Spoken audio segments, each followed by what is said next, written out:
एक circular table cover है, ठीक है, और इसके अंदर एक डिजाइन बनी हुई है और उस डिजाइन में इस सर्कल में से इक्विलेटरल ट्रायंगल का एरिया छोड़ के बनाया गया है वो डिजाइन।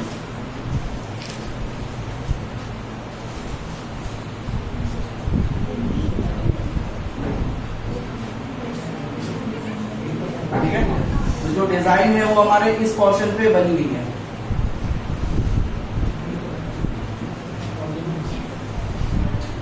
ठीक है, अब पूछा है कि क्या निकालना है, find the area of the design. इस डिजाइन का एरिया निकालने को बोला है।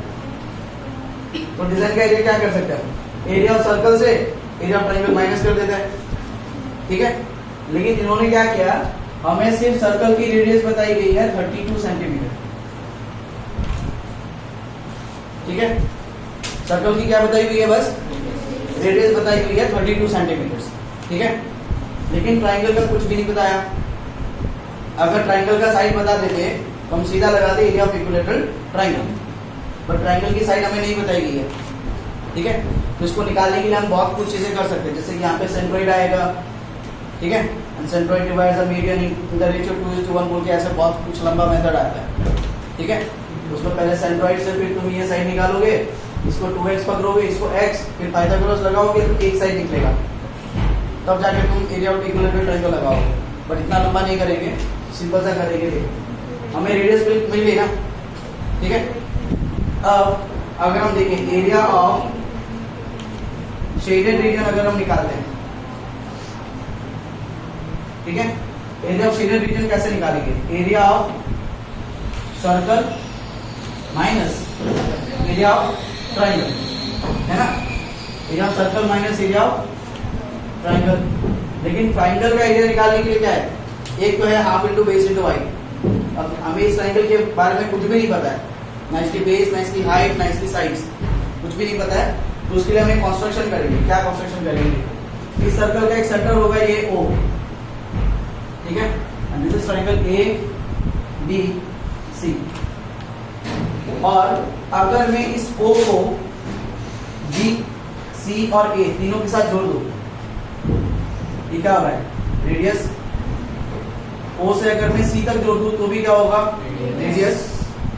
O से अगर मैं A तक जोड़ दूं तो भी क्या होगा, रेडियस। तो हमें एक ट्रायंगल को, इस ट्रायंगल, पूरे ट्रायंगल के अंदर मेरे को 3 ट्रायंगल्स मिल रहे हैं, राइट, ट्रायंगल 1, ट्रायंगल 2, ट्रायंगल 3। अब हम इन ट्रायंगल्स की बात करते हैं।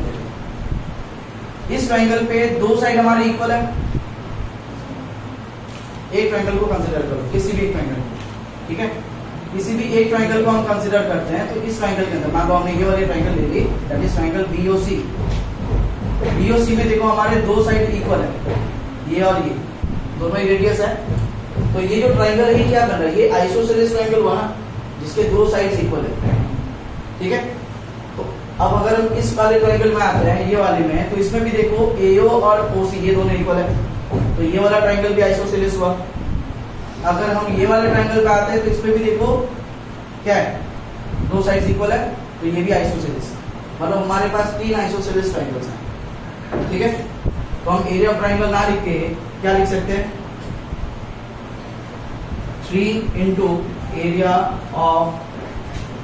Isosceles triangles. हमारे पास 3 आइसोसेलेस ट्रायंगल्स आ रहे हैं। अब देखो तीनों का एरिया इक्वल क्यों होगा, एरिया ऑफ ट्रायंगल इक्वल क्यों होगा इसमें, क्योंकि देखो पहले तो है कि इनकी सभी की रेडियस इक्वल है, इसके भी जो दो साइड्स इक्वल है, इसके भी वही दो साइड्स इक्वल है, इसके भी वही दो साइड्स इक्वल है। ठीक है, तो इस ट्रायंगल का एरिया, तीनों ट्रायंगल का एरिया क्या आएगा, इक्वल आएगा। ठीक है, दूसरा हमको इसका चाहिए एरिया निकालने के लिए, ठीक है, आइसोसेलेस ट्रायंगल का एरिया निकालने के लिए हमें चाहिए होता है इसका रेडियस और चाहिए होता है इसका थीटा। मान लेते ये इसका थीटा होगा ना, ठीक है, तो यहाँ पे जितना एंगल होगा थीटा, यहाँ पे भी उतना ही एंगल होगा थीटा, और यहाँ भी उतना ही एंगल होगा थीटा। कितने थीटा आ रहे हैं, तो 3 थीटा। अब तीनों थीटा को ऐड करके क्या मिलेगा, 360। तो थीटा के लिए मुझे क्या करना पड़ेगा, 3 भेज देता हूँ, तो थीटा मुझे क्या मिलेगा, 360 डिवाइडेड बाई 3 3 से काटूं 3 1 3 3 2 6 3 0 0 तो थीटा मुझे कितना मिल रहा है 120 ठीक है आई बस यहाँ पे समझ में तो इसमें भी थीटा कितना है 120 इसमें भी 120 और इसमें भी 120 तीनों का थीटा मिल गया ठीक है अब थीटा सेम है तीनों पे और तीनों की जो इक्वल साइड है जो रेडियस है वो सेम है तो इसमें हम क्या होता है area of isosceles triangle area of isosceles triangle is equal to ये फॉर्मूला भी याद रखोगे क्या आ रहा है इधर आर स्क्वायर आर मतलब होगी जो इक्वल साइड है उसका स्क्वायर है ठीक है r square into sign theta by 2 into cos theta by 2 ये होती है आइसोसेलेस ट्रायंगल की एरिया ठीक है क्या है फॉर्मूला आर स्क्वायर मतलब जो उनकी जो इक्वल साइड्स है ठीक है जैसे यहाँ पे जो इक्वल साइड है उसकी लेंथ कितनी है रेडियस कितनी है रेडियस की जितनी है इसलिए हम ले रहे कितना आर स्क्वायर आर मतलब जो इक्वल साइड होगी आइसोसेलेस ट्रायंगल की उसका स्क्वायर लिया और ये जो एंगल है मतलब जो दो इक्वल साइड्स है उनके बीच के एंगल को हम लेते हैं theta so it will be into sin theta by 2 into cos theta by 2 ठीक है तो हमारे पास रेडियस है 32 ठीक है थीटा निकल चुका है 120 निकाल सकते हैं ना क्या आएगा एरिया ऑफ सर्कल में क्या लगा देंगे सीधा pi r square minus 3 into area of isosceles triangle क्या आएगा फॉर्मूला ये वाला that is r square into sign theta by 2 into cos theta by 2 ये फॉर्मूला आपको याद रखना है मैं बाद में दिखा दूंगा डिराइव करके कैसे ये फॉर्मूला है ठीक है अब क्वेश्चन में क्योंकि डिराइव नहीं करना होता सीधा फॉर्मूला लगाना होता है इसलिए फॉर्मूला बता दिया आप लोग अभी जस्ट फॉर्मूला अप्लाई करें सो पाई की वैल्यू कुछ बताई गई है क्वेश्चन पे ये बताइए तो पाई कितना लेना है हमें 22/7 ठीक है अब और एक चीज भी कर सकते हो वैसे चाहो तो यहाँ से रेडियस स्क्वायर इधर भी रेडियस स्क्वायर है चाहो तो रेडियस स्क्वायर कॉमन निकाल सकते हो ठीक है नहीं निकालोगे तब भी चलेगा तो पाई का वैल्यू कितना है 22.7 इंटू रेडियस स्क्वायर रेडियस कितना है 32 स्क्वायर ठीक है minus 3 into again radius square 32 square into sine theta upon 2 आ रहा है थीटा कितनी है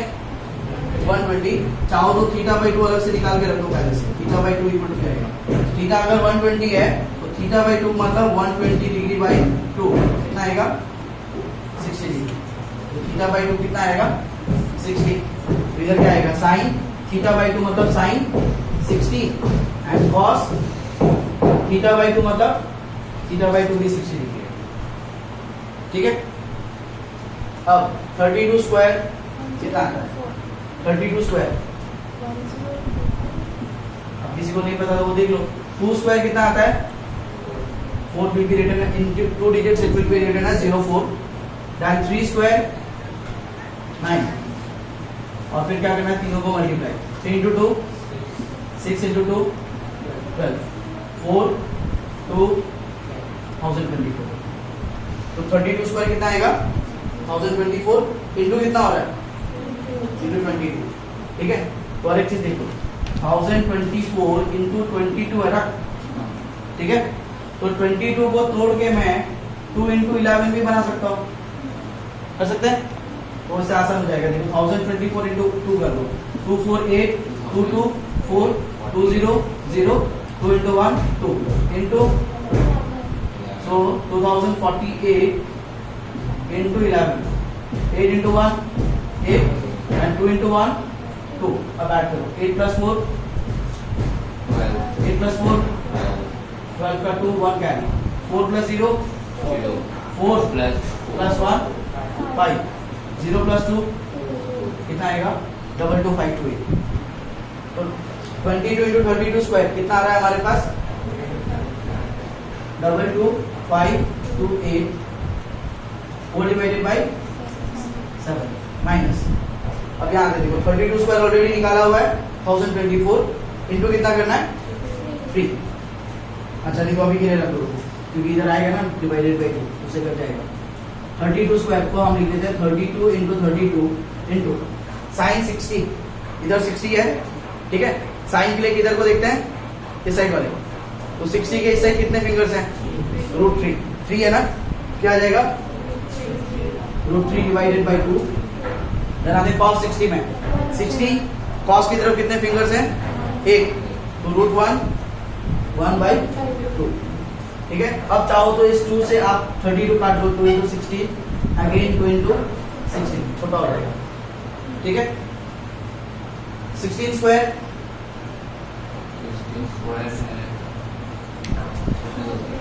सोचना पड़ रहा है, 16 square 6 square 36, 1 square 1 into 6 6 into 2 12, 6 5 2, कितना आ गया 256। अब ये 7 से कटता नहीं है, ठीक है, 22528 है, 7 से कट रहा होता तो 22 और 32 कुछ भी कट जाता, नहीं कट रहा था ना कुछ भी, तो ये वैसा ही है, इसको ऐसे रख सकते हो, क्या आएगा 22528 माइनस इनका मल्टीप्लाई करके कितना आ रहा था 256, 6 इंटू 16 256 इंटू 3, ठीक है, ये तो 16 का स्क्वायर निकाला था ना 256, अब 256 इंटू 3 भी तो करना था,